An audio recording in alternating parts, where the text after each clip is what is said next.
ოცნების ხელისუფლების მიერ შექმნილ მეგობრობის ჯგუფში ლიეტუვის, ლატვიისა და ესტონეთის პარლამენტებმა გაწევრიანება არ ისურვეს. განცხადება შალვა პაპუაშვილმა გააკეთა.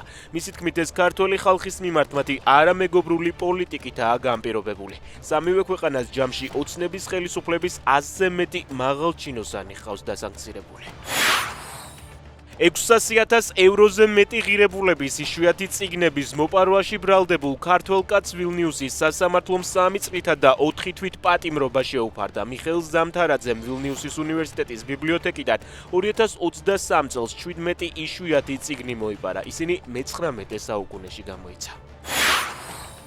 ლოს-ანჯელესში საიმიგრაციო რეიდების საწინააღმდეგო აქციაზე დემონსტრანტებსა და სამართალდამცველებს შორის დაპირისპირება ჩაცხრა. დაკავებულია ათობით ადამიანი. რეიდების წინააღმდეგ საპროტესტო აქციები ლოს-ანჯელესში რამდენიმე დღეა მიმდინარეობს.